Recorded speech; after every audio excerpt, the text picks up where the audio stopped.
In the middle of destructive wildfires in California, numerous miracles have been documented.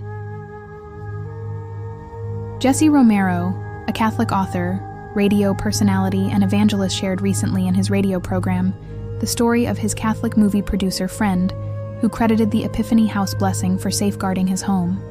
He lives out in Altadena. On Monday, my friend, this attorney, this Catholic movie producer, he did the Epiphany blessing prayer over the doors of his house. Because in the traditional calendar, the Feast of the Epiphany was on Monday, January 6th. And so my Catholic friend did the Epiphany blessing prayer over the doors of his house. That's on Monday, the Feast of the Epiphany in the old calendar. On Tuesday, the fire department told him to evacuate. On Tuesday, January 7th, because the wildfires forced everybody out of the neighborhood to evacuate their homes in Los Angeles County and flee the neighborhood. People that live in Pacific Palisades were told to evacuate Altadena, Pasadena, and at least 500 acres in the San Fernando Valley.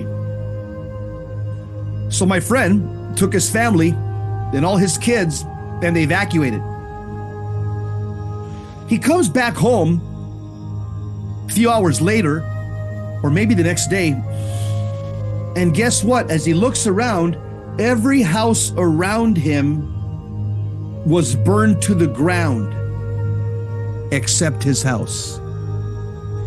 His house was unscathed. That marked his residence with blessed chalk during Epiphany, a practice invoking God's protection.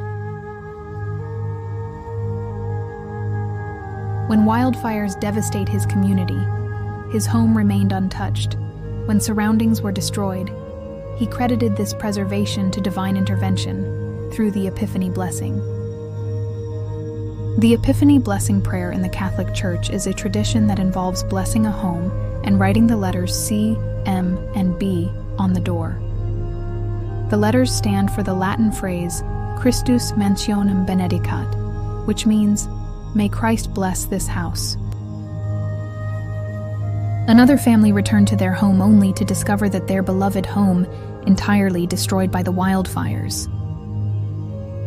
Amidst the ruins, a statue of the Blessed Mother remained unharmed. This sight offered them solace and strengthened their faith during immense sorrow. The family came together and gathered around the statue to offer prayers and sing hymns, finding comfort in their devotion to Mary. Another miracle that has come from this sad event is the rise in the generosity of many people who have offered to assist all victims in any way they can. Let us keep praying for all victims and trust that our Lord will provide them with healing.